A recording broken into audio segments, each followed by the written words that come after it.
Estamos de volta, pessoal, para a segunda parte com o Léo Cury, professor do Instituto Federal do Rio Grande do Sul, falando aqui sobre os intempéries dos vinhedos. Vamos lá, entrando todo mundo de novo. Eu falei que era rapidinho, deu tempo de a gente tomar um golinho de vinho. E agora a gente vai falar de uma coisa bacana, que eu acho bacana, as doenças aí, né?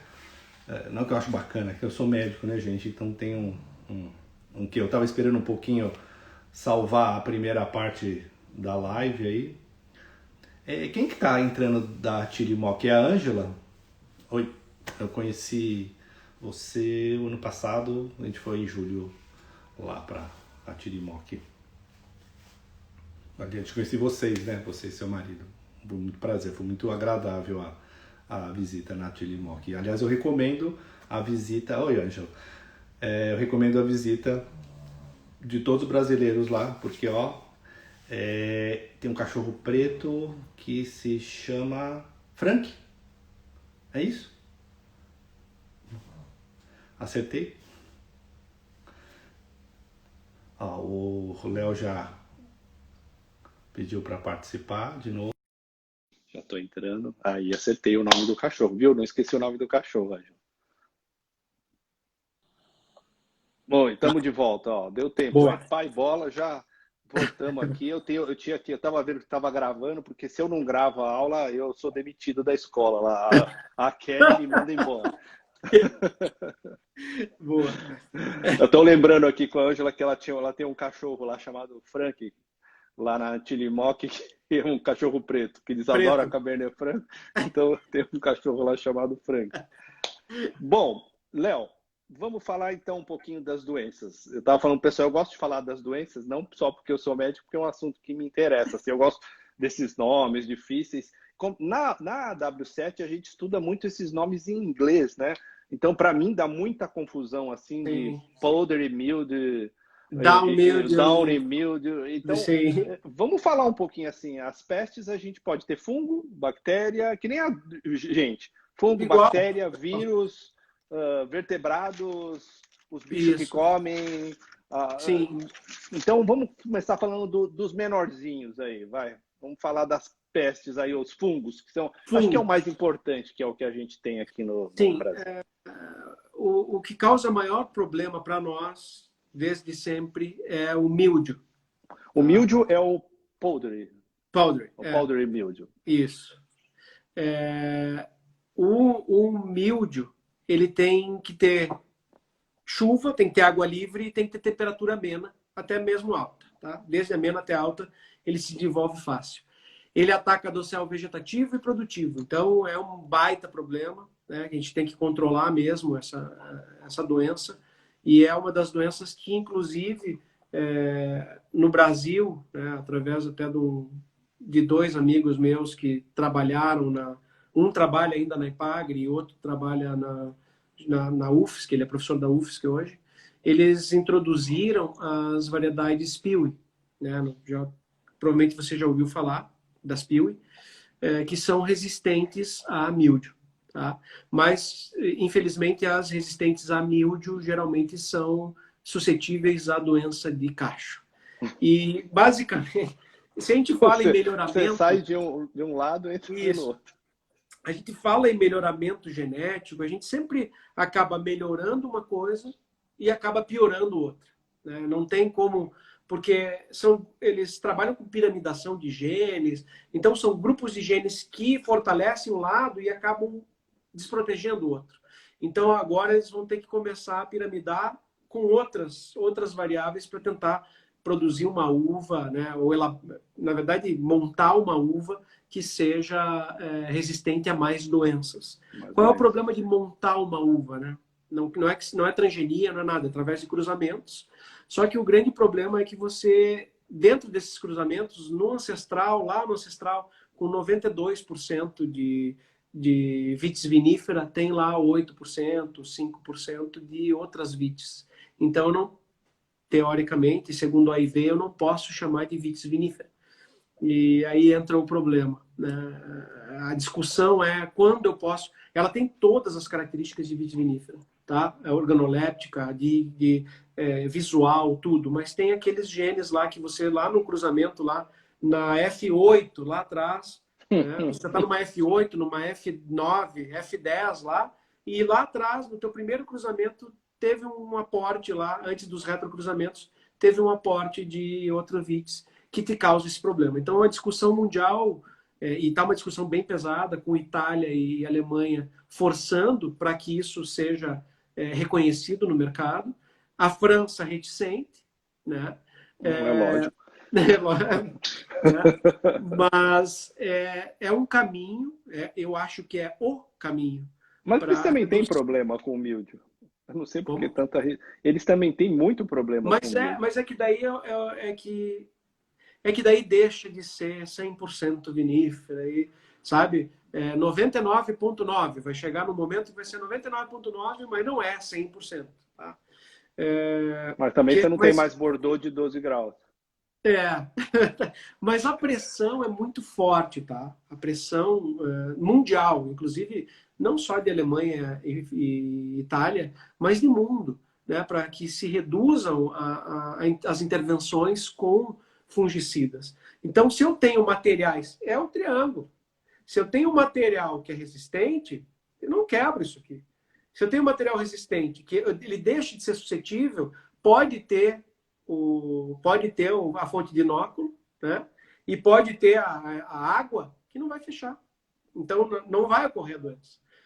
Parece que a tradição fala um pouco mais alto aí nesse caso, né? Sim, com certeza. Porque, assim, até desejável, nós combatemos, há milhões de anos é assim, então, não sei, talvez seja esse o tipo de pensamento. Tem um charme. A coisa parece que tem até um charme, né? De você ficar... mas realmente tem. Só que ninguém é obrigado a adotar a tecnologia. Sim.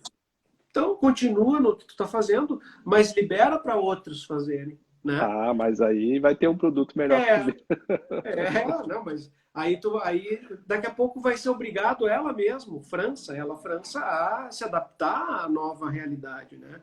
E assim, se a gente começa a botar na ponta do lápis, em custo ambiental, em custo financeiro, aí tem outro problema que vai ter que começar a reduzir compras de multinacionais. Cara, é um mundo, né? Aí é uma discussão que vai durar. É uma outra discussão. Né? Mas, uma coisa, Léo, que a gente está falando assim, o pessoal tem a maior parte dos alunos fala assim, a diferença principal do míldio para o oídio. O powdery mildew que a gente está falando, que é o Nicola necator. É um dos agentes, né? É o Nicola necator. Sim. Eu acho que é isso, né? E o plasmópara. O plasmópara que é do vitícola. Do oídio. O míldio é plasmópara. Tá?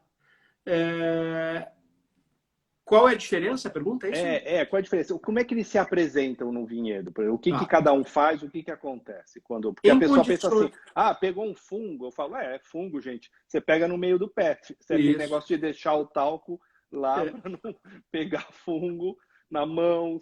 Qualquer lugar, o fungo gosta de umidade. Ou seja... Nem todos, né? Nem todos. Aí é que tá. Aí o oídio é o contrário. Aí que você vai falar a diferença. Aí que eu queria... Isso. O míldio é exatamente isso. O míldio seria, a condição ideal seria o nosso dedo do pé. O entre dedo do pé.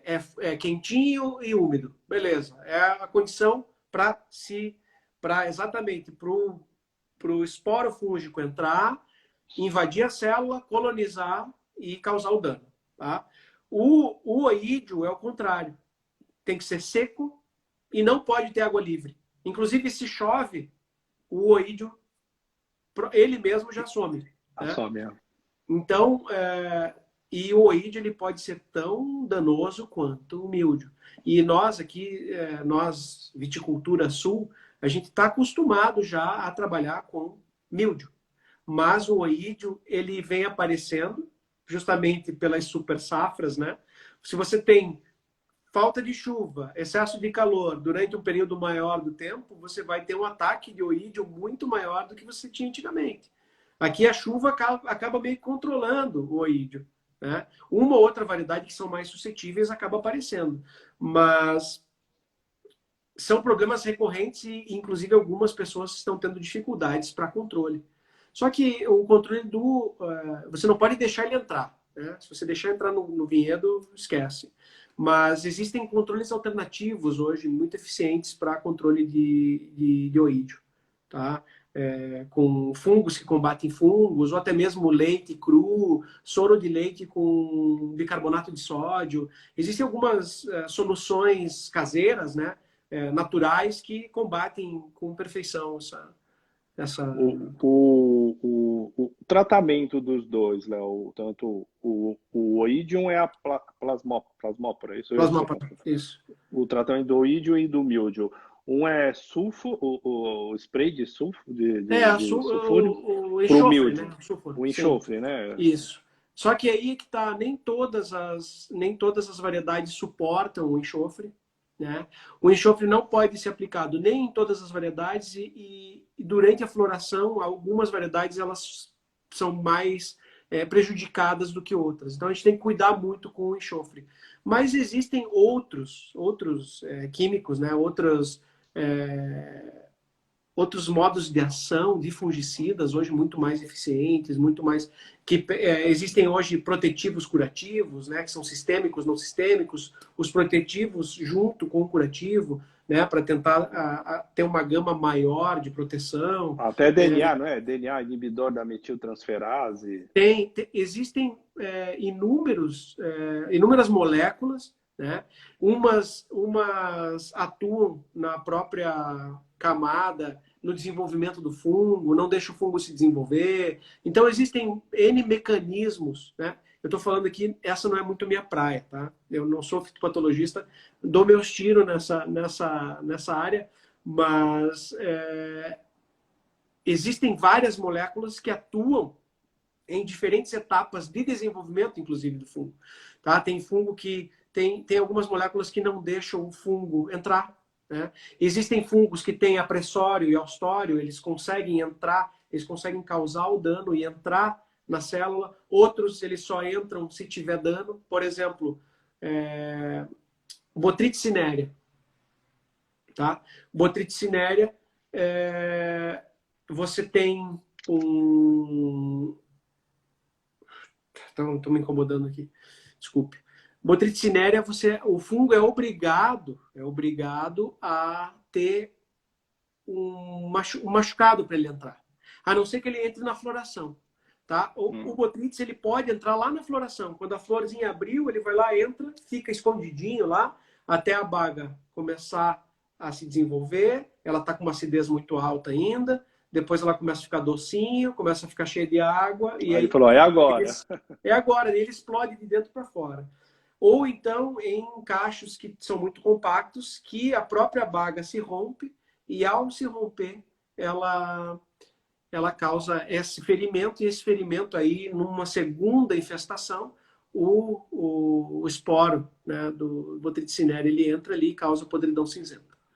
Eu achava que o Botrytis, já que nós estamos falando da Botrytis cinerea, gente, que a Botrytis cinerea, alguns de vocês conhecem, causando a podridão nobre, os grandes vinhos de sobremesa, porque aquelas manhãs chuvosas com as tardes com o sol, né, aquelas neblinas que depois à tarde seca, ou seja, você controla esse crescimento do fungo. O Léo me corrige se eu estiver errado. Não, e você tem um crescimento, vamos dizer assim, controlado, e é uma bênção da natureza isso daí. Eu achava que o fungo ele ia lá e repousava, quer dizer que ele está lá desde o começo, é isso? Ele pode estar desde o começo, como ele pode ter essa infecção secundária. Tá? Provavelmente nas regiões de vinhas de sobremesa, de vinhos botritizados, eles meio que escondem ele. Bom, floração eu não vou fazer nada, deixa ele entrar para depois lá no final ele aparecer. Mas as condições climáticas deixam que aquele fungo desidrate, né, a uva, né? Mas eu achava que ele pousava em cima, ele emitia os micélios e aí furava a uva e ele está dentro, então. Ou ele pode entrar por ferimentos, uma infecção secundária. E aí a água escorre ele faz um buraco de dentro para fora, não de fora para dentro. Ele explode. Se a infecção ocorreu lá na floração, ela estoura de dentro para fora. Tá? Se ela ocorre na segunda infestação, aí ela é obrigada a ter um ferimento.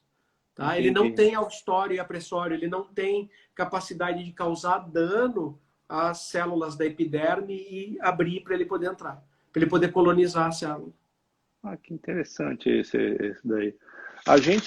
Nós estamos já falando a gente falou já falamos dos dois que eu queria falar, e tem alguns outros fungos, né, que são mais raros aqui no Brasil, que atingem caule, que atingem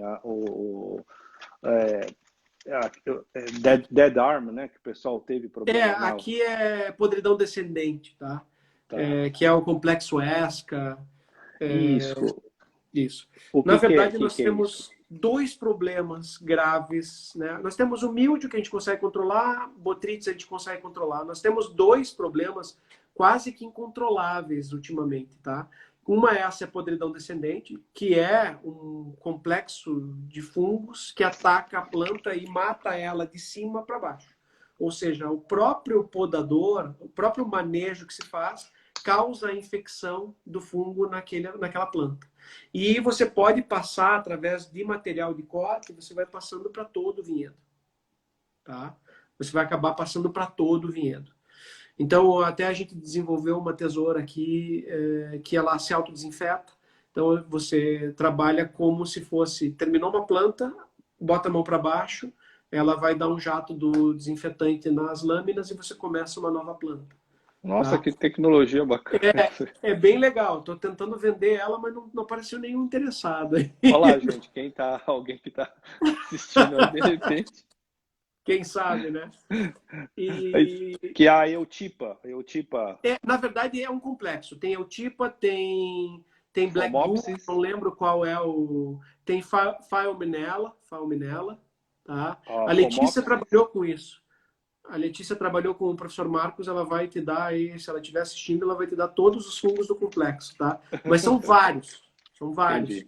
que causa Black Goo, aquela meleca marrom, uma mancha de chocolate, tá? Isso acaba matando a planta de cima para baixo, e como ela vai apodrecendo os sistemas vasculares, ela apodrece floema e xilema, você acaba olhando os danos na parte aérea como se fossem danos de deficiência nutricional.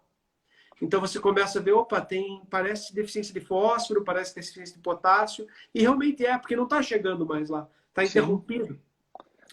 Outro problema que a gente não tem, que causa o mesmo dano, e não tem ainda bem, apesar que no Nordeste tem, é Xylella. Xylella fastidiosa. Ela causa interrupção do xilema. Xilema. Ela causa interrupção do xilema e causa os mesmos danos, mas é uma bactéria. Tá? Problemas de xantomonas. Xylella não tem no Nordeste, o que tem é xantomonas. Tá? Xantomonas também é outro problema, mas é endêmico, no Vale de São Francisco. Nós ainda não temos, apesar do Ministério da Agricultura estar fazendo consultas e avaliações quase que mensais aqui para ver se não chegou, porque o pessoal vai para o Nordeste e traz muita coisa no bolso. Então vai lá, olha uma uva de mesa espetacular, vem aqui, tenta enxertar aqui, está trazendo material, pode estar trazendo material contaminado para cá, que pode dizimar com toda a viticultura aqui, né? E a outra é Glomerella cingulata. Tá? Nós temos um problemaço com Glomerella. A Glomerella, o problema é que visualmente você olha, parece que ela está muito madura, ela começa a desidratar, parece que está pacificando. Tá? Então, vamos fazer uma uva passa aqui para fazer vamos fazer um Amarone aqui. Vamos fazer um Amarone, mas não. Ali você quando tu pega a película, assim, tu já sente o cheiro de acidez, porque tem bactérias acéticas ali trabalhando e fazendo com que aquilo se deteriore, né? Então o fungo acaba facilitando a entrada dessas bactérias acéticas que causam grandes problemas para nós. E vírus? A gente tem problema com vírus no Brasil? Tem, muito, muito. Só que o vírus... Esses são incuráveis, né? Não, o vírus tu tem que arrancar e queimar, tá? O problema do vírus é a introdução de material virótico. Então você tem que ter uma muda de qualidade, uma muda boa, que você tenha a certificação que você plante ela e plante aquela muda e não tenha vírus, ou que tenha a menor quantidade de mudas viróticas possíveis. Tá? A nossa legislação ela é bem pesada quanto a isso. E a legislação de Europa é um pouco mais leve quanto a isso. Então o pessoal fala, ah, essas mudas aqui eu importei tudo da Itália, veio tudo da França. A chance dela ter vindo virótica é muito maior do que a nossa aqui. Tá? E eu já vi vários vinhedos com mudas francesas, com mudas italianas, que vieram com uma grande quantidade de vírus. E esse vírus ele se espalha, ao contrário do fungo que você espalha por material, o vírus ele tem que passar pelo trato digestório de algum inseto. E aí as cigarrinhas fazem esse papel de ela pica ela suga a seiva da planta contaminada, entra no digestório, o ciclo completa, o vírus completa o ciclo dele e ele começa a injetar em outras e propagar o vírus. A gente não propaga vírus por material. Ou seja, acabou o vinhedo mesmo. Na verdade, você tem que ter um controle muito grande. Visualmente, o vírus é fácil de visualizar. O enrolamento das folhas. Fica toda... Isso, as Por folhas isso chama leaf roll, vírus. Leaf roll. É o enrolamento mesmo. Daí é tudo LRFV, não sei o quê. Leaf roll. Isso. Eu nunca decorei esses nomes, para falar a verdade. Mas tem vírus da canelura, que causa canelura no próprio tronco. Se você tira a parte suberizada, você vê as caneluras. Tem vírus que divide o sarmento está crescendo e, de repente, se transforma em 2. Então, tem algumas anomalias que são viróticas. E detectou, arranca e queima. E uma coisa que a gente vê muito na Europa, o cara põe lá o negócio por causa do javali, né? A gente tem bicho aqui também ou não? Javali tem aqui no campo de cima da serra, tem javali. Eles estão atacando, porque na safra tem coisas mais interessantes para ele comer do que uva. Ele vai atacar o milho, ele vai atacar vai atacar os grãos, que eles conseguem se esconder melhor também, né? Se esconder no milharal é muito mais fácil do que se esconder num vinhedo. Então, mas a quantidade de javali que se tem ali é enorme. Inclusive, é liberada a caça. Pode se caçar javali aqui no Rio Grande do Sul, que é um dos métodos de controle, porque mesmo descontrolou. Algum outro bichinho, não? Tem coelhinho, alguma outra coisa que ameaça o vinhedo no Brasil? Aqui tem problema de pássaro. Muito pássaro, muito. No sul do Rio Grande do Sul, bastante problema com pássaro. Eu lembro que era um botijão de gás de tempos em tempos ele liberava o gás e dava um estouro. É verdade, eles fazem isso para espantar os pássaros, né? Só que de início funciona. Depois acostumar. Daqui a pouco o passarinho já senta lá em cima, parece que ele sabe quando é que vai ter. Aí quando ele vai ter, ele sai. Aí quando estourou, ele volta, come, vai. Reflexo condicionado. Exato. Outra coisa que eu ia te perguntar, né, é sobre inseto, mais alguma coisa, inseto, aranha, alguma coisa assim? Nós temos traça dos cachos, que incomoda um pouco, tá? Tem incomodado um pouco mais. Nós temos cochonilhas, algumas cochonilhas, mas é mais quando está em desequilíbrio, tá? Quando o vinhedo está desequilibrado, principalmente quando o pessoal usa piretroides, tá? Quando usa o princípio ativo do piretroides, que o piretroide ele não é seletivo, então ele mata tudo. E geralmente tem algum outro inseto que combate o inseto praga. Então, se você tem algo mais equilibrado, é muito difícil que tenha problemas na viticultura com insetos. Tá? Existem insetos, mas a maioria de fácil controle. E a nossa filoxera? Eu deixei ela para falar para o fim, porque queria saber a posição do Brasil atualmente com relação a isso. A gente tem algum vinhedo livre no Brasil? Todos eles têm filoxera. Só que a partir do momento que se utiliza o porta-enxerto, você acaba com o problema da filoxera. Você pode ver em alguns casos, na parte aérea, ali as verruguinhas formadas em algumas posições, mas aquilo não interfere na produção da uva. Então, a partir do momento que se utilizou a tecnologia de enxertia, acabou com o problema da filoxera. Isso nós não temos. Não tem. O quê? Não tem nenhum maluco querendo fazer vinho sem porta-enxerto. De pé franco? De pé franco no Brasil, ninguém querendo fazer um experimento desses, tipo em terreno arenoso, alguma coisa. Não falta praia aqui, né? Na verdade, o Chile é um dos países que ainda tem pé franco, mas eu tenho visto uma tendência de substituição, tá? Porque o porta-enxerto ele te dá outras vantagens também. Lógico, tem a questão de história, que eu vou deixar um canto ali que eu vou dizer, ó, esse vinho aqui, ele é um Cabernet Sauvignon franco. Tá, beleza. Mas eu tenho visto muita movimentação de enxertia, muita enxertia no Chile também. Com relação a Por outras rendimentos, razões.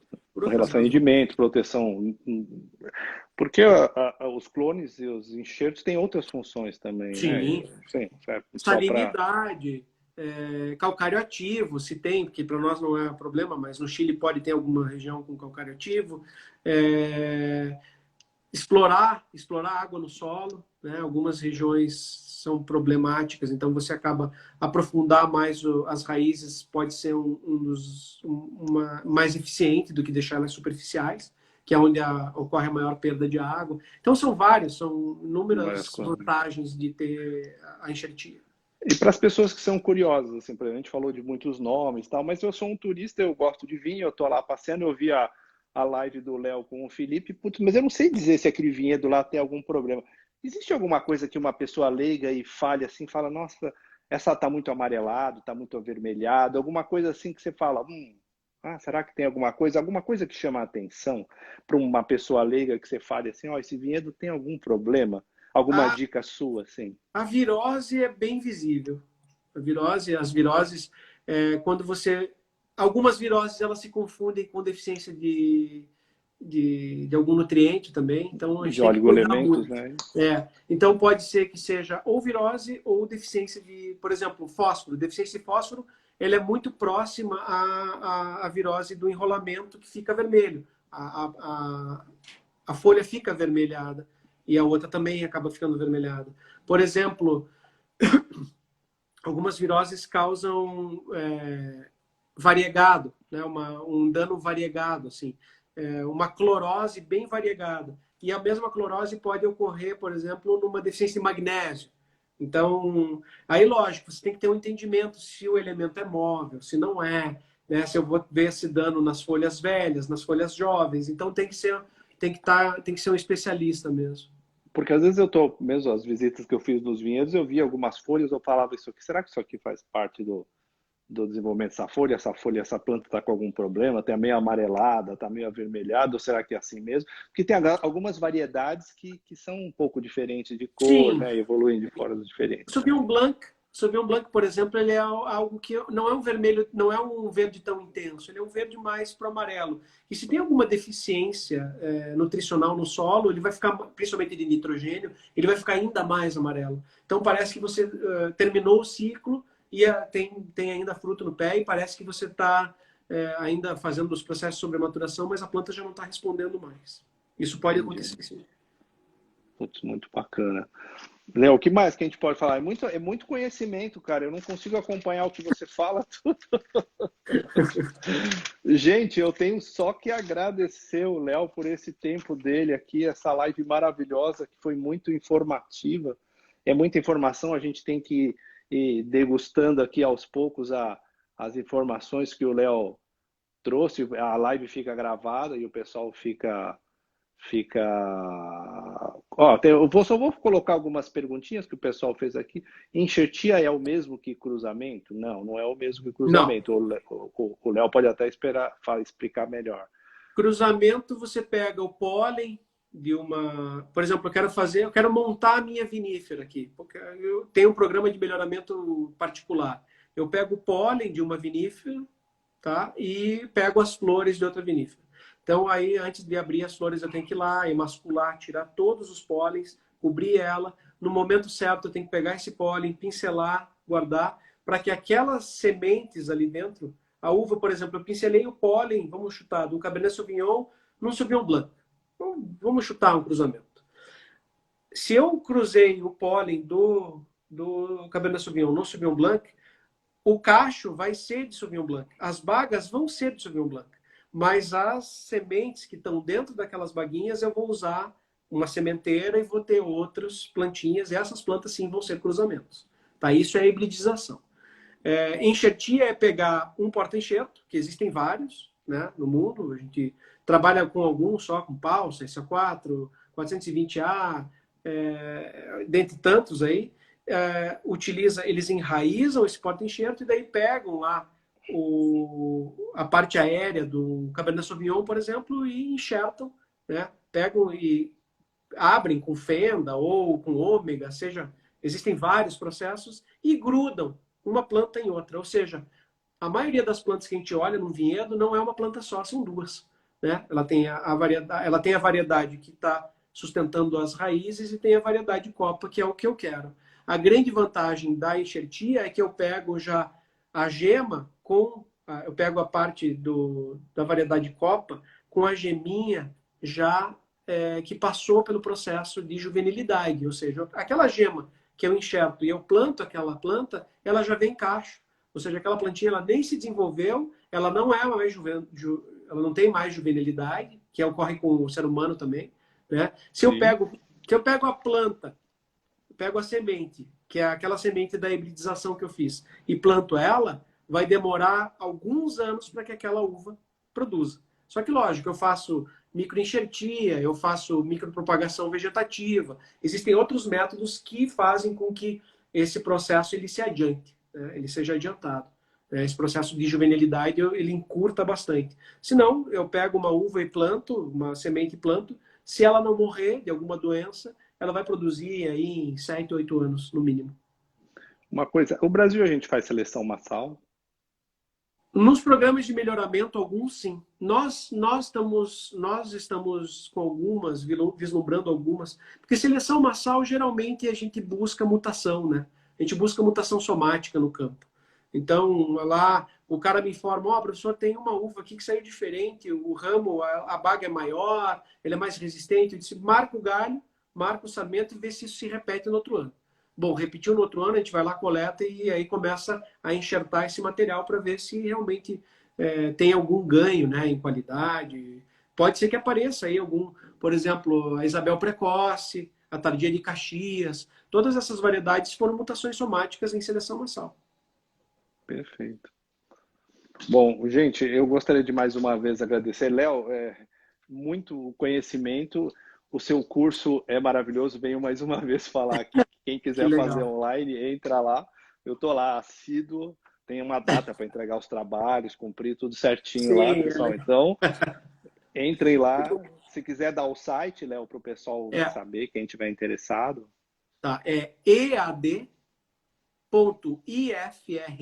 de Instituto Federal do Rio Grande do Sul. Então, é ead.ifrs.edu.br. Você entra no site, esse site é só de cursos à distância, né, EAD, e aí lá você, se for já direto no curso, vai na aba Recursos Naturais, primeiro tem que se cadastrar, né, se cadastra no Moodle, depois você vai lá na aba Recursos Naturais e aí tem lá o Viticultura, Conceitos Básicos e o Poda da Videira. Perfeito. Tá bem legal. A gente está com quase 8.000 alunos, o de Viticultura Básica, e o de poda a gente está beirando já os 400 alunos. Que esse é um pouco mais específico, né? Mas já estamos com uma quantidade expressiva já. Legal. Léo, mais uma vez, muito obrigado. O pessoal que acompanhou aqui, cheio de informação técnica. Quem quiser rever depois, tem muito conhecimento, que às vezes tem que ver devagar a live, eu acho bacana. O Léo, dá para seguir o Léo no Instagram. Manda lá umas perguntas para ele que ele gosta de responder, que eu já vi. E aí o pessoal vai ter um pessoal que vai ficar te enchendo aí com umas perguntas agora que te conheceu aí. Agora eu vou pode ser que eu demore um pouco a responder, mas eu vou responder. Agora está numa fase difícil. Mas mais uma vez, em nome da The Wine School, gostaria de agradecer seu tempo. Já estamos aqui com 8h30 da noite. Eu sei que tem coisa para fazer, muita coisa. Muito obrigado mais uma vez. E vou deixar as palavras finais com você, Léo. Muito obrigado. Bom, muito obrigado de novo, tá? Obrigado a você, a todos da The Wine School, tá? Obrigado mesmo pela oportunidade, é uma oportunidade bem boa que vocês me dão de poder alcançar algumas pessoas que talvez fosse um pouco mais difícil, né? De alcançar no modus operandi que eu faço aqui, né? No meu dia a dia. Até para comentar, aquele vídeo a gente fez sem qualquer pretensão, né? Ele viralizou de uma forma, foram quase 6.000 visualizações, foi uma loucura. Eu tive feedback de pessoas assim, cara, meu feed só tem o teu vídeo, assim, Quando bombou mesmo, era todo mundo repassando, então foi uma coisa muito louca. E aí a gente vê que as pessoas são ávidas por informação, e essa informação às vezes não chega aonde deveria chegar, né? A gente, por mais que a gente tente abrir isso para as pessoas, ela acaba ficando um pouco restrita em alguns momentos no nosso dia a dia, aqui no nosso mundo, vamos dizer, né? Mas essa oportunidade é bem boa de poder passar para todo mundo, e eu agradeço mesmo. E quando precisarem, é só contar comigo. Tá Vamos bom? contar com você para outras coisas aí para a gente discutir. Vamos te colocar em outras encrencas aí Tá bom, para então. responder mais coisas. Ok, então. Então tá bom. Se é uma coisa que a pandemia trouxe de bom, né, foi talvez essa informação que o Léo citou. Agora começamos a tentar ficar mais democrático com essa É informação de verdade. uma forma mais rápida. Isso é Mas é verdade. isso aí, gente. Muito obrigado. Boa noite a todos. Boa noite a todos que acompanharam. Léo, mais uma vez, Obrigado obrigado. Do quem coração. acompanhou. Obrigado quem acompanhou até agora. Muito obrigado. Valeu. Tchau, tchau. Valeu. Até. Tchau, tchau. Valeu.